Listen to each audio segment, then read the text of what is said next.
बता देते, ठीक है। कोसेंट का कुछ थ्योरी था, उसको कंप्लीट कर लेते हैं कोसेंट में।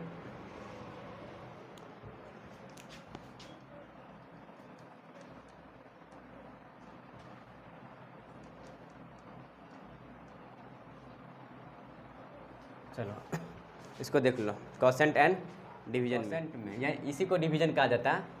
तो करना कुछ नहीं, कम्प्लेक्स नंबर है तो हमेशा डिवाइड या प्रोडक्ट या फिर सम जो होगा 2 नंबर से होगा, है ना। तो मान लो पहला मान लेते हैं Z1, तो क्या लिखोगे x1 प्लस में, है ना, आयोटा y1 मान लेते हैं, ठीक ना। अब दूसरा कम्प्लेक्स नंबर लेते हैं Z2, तो क्या करो x2 प्लस में आयोटा y2, ठीक ना। इतना हो गया।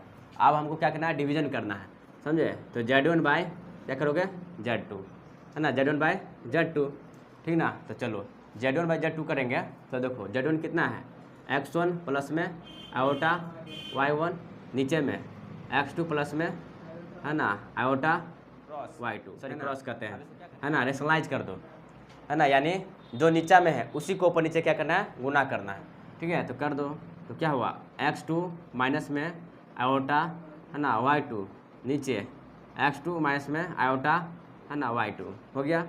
चलो अब क्या करोगे, ऊपर को ऊपर से गुना, नीचे को नीचे से गुना। तो नीचे तो फार्मूला ही हो गया तुम्हारा a plus b into a minus b का फार्मूला, समझे। तो चलो तो x1 गुना कर देते डायरेक्ट x1 को, है ना, यही ब्रैकेट कर देते हैं। x1 किस पूरे के साथ, किसके x2 माइनस में आयोटा y2 के साथ, है ना, फिर प्लस क्या करोगे आयोटा I1 को, है ना, x2 माइनस में आयोटा y2 के साथ, और नीचे में आपका फार्मूला हो गया, है ना, a plus b into minus b का फार्मूला। तो ए स्क्वायर, है ना, ए स्क्वायर माइनस में बी स्क्वायर आयोटा y2 का, है ना, स्क्वायर, क्योंकि हम लोग फार्मूला जानते हैं, है ना, a plus b into a minus b का फार्मूला, है ना। क्लास 10th में पढ़े होंगे, है ना, 11th में भी दिया रहता है, लेकिन 11th ये सब बेसिक चीज़ है ना, तो ना तुमको a प्लस बी का होल स्क्वायर, समझे। तो ये हो गया तुम्हारा ए स्क्वायर माइनस में बी स्क्वायर, ये सब 9th का है ना, ये फार्मूला। चलो अब 11th में थोड़ा वही है कि कम्प्लेक्स नंबर इसको जोड़ दिया, 10th में कम्प्लेक्स नंबर नहीं था, इस पर जोड़ देता है कम्प्लेक्स नंबर को।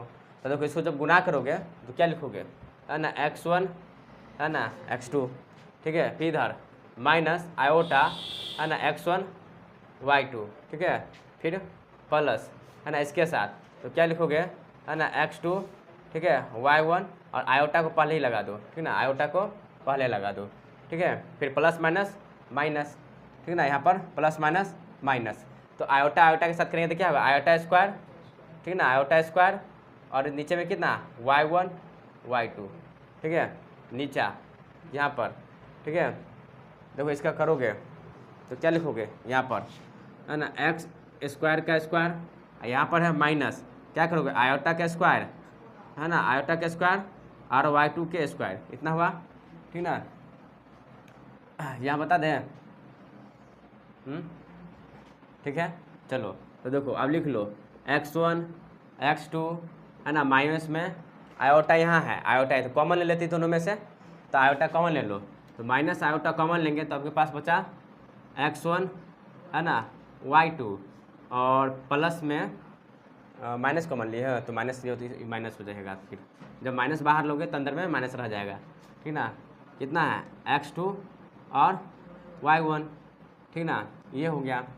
उसके बाद इसको मिटा रहे हैं थोड़ा, ठीक ना।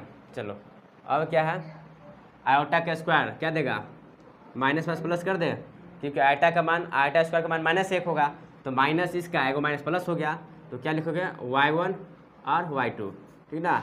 इसके बाद नीचे x2 का स्क्वायर, ये स्क्वायर है ना, आयोटा स्क्वायर, तो क्या होगा एक माइनस में, तो ये माइनस है उसका माइनस प्लस देगा, तो प्लस में क्या लिखोगे y2 का स्क्वायर, ठीक है। आप देखो ये कांस्टेंट ये कांस्टेंट दोनों को एक साथ रख दो, तो x1, है ना, x2 y1 y2 minus iota, है ना, x1 y2 minus x2 y1, ठीक है, और नीचे में आपका हो गया x2 का स्क्वायर प्लस में y2 का स्क्वायर, समझे। ये हो गया तुम्हारा, है ना, डिवीजन मेथड, समझे। इस पर ये क्वेश्चन तुमको बन जाएगा, ठीक है, उस सब पर।